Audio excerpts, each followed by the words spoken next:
6. a 8. februára sa v Bratislave v osobnom prístave uskutočnil pod taktovkou Ministerstva dopravy Deň otvorených dverí. Cieľom bolo priblížiť mladým študentom zo stredných a vysokých škôl budúce možné pracovisko. Som veľmi rada, že môžem práve ja za Ministerstvom dopravy a v mene pána ministra dopravy otvoriť druhý ročník podujatia Študuj vodnú dopravu a cestovný ruch. Cieľom spoločného podujatia Ministerstva dopravy Slovenskej republiky, vysokých škôl a univerzít a spoločností pôsobiacich v oblasti vodnej dopravy, vodného hospodárstva a cestovného ruchu je zvýšiť záujem žiakov a študentov o štúdium v odboroch vodnej dopravy, vodného hospodárstva, gastronómie, hotelierstva a cestovného ruchu. Tak na našej divízii by sme hlavne očakávali ľudí, ktorí budú vykonávať bezpečnosť na vnútrozemských vodných cestách v rámci celého Slovenska. A sú to rôzne pozície od plavebných inšpektorov cez technické oddelenie až po ľudí, ktorí administratívne zabezpečujú bezpečnosť na vnútrozemských vodných cestách.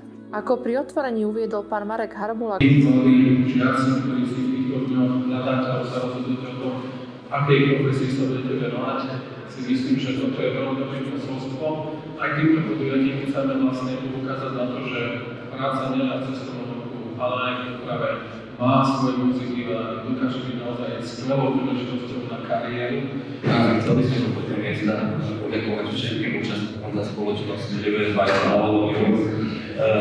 Sám, že ste prišli účastniť tejto akcii. Študenti majú čoraz väčší záujem o modernejší edukačný systém, ktorý podporuje kreatívnu tvorbu, kritické myslenie a prakticky orientovanú výučbu. O vystavovateľ bol veľmi veľký záujem. Chceme im ukázať ten spôsob výuky, aký je, ako sa u nás učí, že to nie je vždy len o teórii, ale tú teóriu sa vždy snažíme preniesť do tej praxe. Študenti u nás musia každý semester v tímoch takých trojčlenných spraviť projekt, ktorý je zameraný na to, čo ich baví. U nás je to také, že čaká neočakávané, lebo naozaj sme si pôvodne mysleli, že prioritne hotelové akadémie a tak, čo je pravda, že tie decká sa u nás najdlho pokračujú v tom, v čom vedia a častokrát sú práve na týchto praktických aktivitách také angažovanejšie, že vedia. Ale veľmi sa nám osvedčili aj gymnázisti, aj z technických škôl prídu študenti a zrazu ich to baví, lebo vlastne to gro toho študijného programu je management. My sme z Univerzity Konštantína Filozofa prišli na túto riečnú loď odprezentovať možnosť študovať manažment kultúry a cestovného ruchu. Náš ústav ponúka 3 študijné programy, ktoré túto problematiku prepájajú. Jednak je to študijný program riadenie kultúry a turizmu, kde učíme študentov, ako manažovať cestovný ruch aj kultúru, to znamená nielen ziskový sektor, ten cestovného ruchu, ale aj často neziskový sektor kultúry, kde síce nečakáme nejaký ekonomický profit, ale kultúra je veľkou súčasťou ponuky aj v turizme a preto je potrebné ju turistom sprostredkovať. A takisto aj v kultúrnom sektore je potrebná racionalita konania, to znamená všetky tie manažérske funkcie, ktoré my aplikujeme v cestovnom ruchu, vieme obdobným spôsobom aplikovať aj v kultúre. Pracovný trh sa mení. Mladšie generácie sú odhodlanejšie a neboja sa nových pracovných príležitostí. Svet okolo nás je svedkom výraznej generačnej výmeny, v ktorej mileniáli uvoľňujú miesto riečnej vlne generácie Z. Dnešná generácia mladých, ktorí prichádzajú do pracovného procesu, je veľmi obdobná.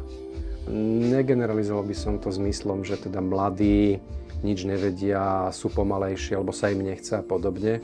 Je to o tom, akým spôsobom toho človeka dokážeme motivovať.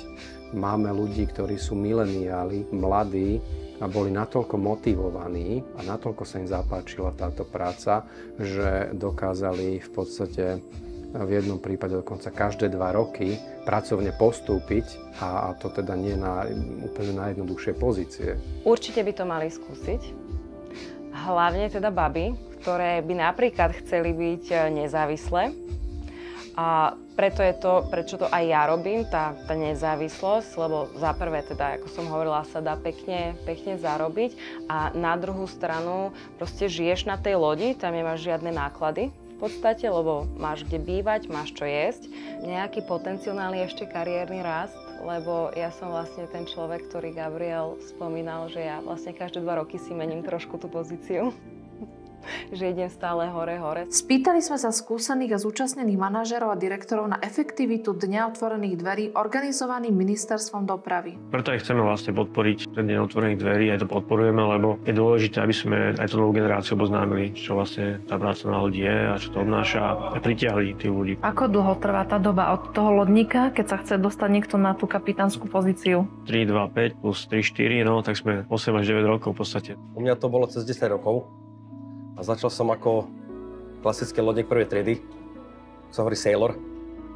No a potom, ak treba len pevnú vôľu a chuť niečo v živote dokázať. Ja by som odkázal to, že proste treba makať, treba si plniť svoje sny a potom sa všetko dá. A hlavne tá disciplína. Je disciplína, tak potom všetko ide v poriadku. First of all, it's super exciting to be here and see all this young generation and they are looking for something to do in their future. And basically our first goal and aim is not necessarily to recruit them to work for us, but to understand what they would like to reach in their future and if we can offer something which is aligning with their goals. It's a great opportunity to open the doors of a ship and to have young children but also experienced professionals come on board. Because for many you see a ship pass by on the river and you look at it and you think, oh, that's nice, but you never realize how many different positions you have on board of the ship. And the only way to experience it is to come actually on board and to speak to the crew and hear from their experiences. So I think it's a great opportunity, and even for young children, it's sometimes very difficult to decide what are you going to do. I have 3 children myself, and also they struggled a bit of what am I going to do. But yeah, I think if you have the possibility to visit the ship and to see what is possible, it helps you to make a decision. Práve dnes mali možnosť navštíviť študenti stredných aj vysokých škôl liečne výletné lode pristavené v Bratislavskom prístave. Ministerstvo dopravy pripravilo tento úžasný program, kde mohli navštíviť všetky departmenty, rozprávať sa s ľuďmi, ktorí pracujú na lodiach, so zástupcami lodných spoločností a dozvedieť sa viac o tejto práci. Pevne veríme, že budúci rok budete môcť navštíviť aj ostatní študenti, ktorí budete mať záujem o prácu v budúcnosti na riečnych výletných lodiach.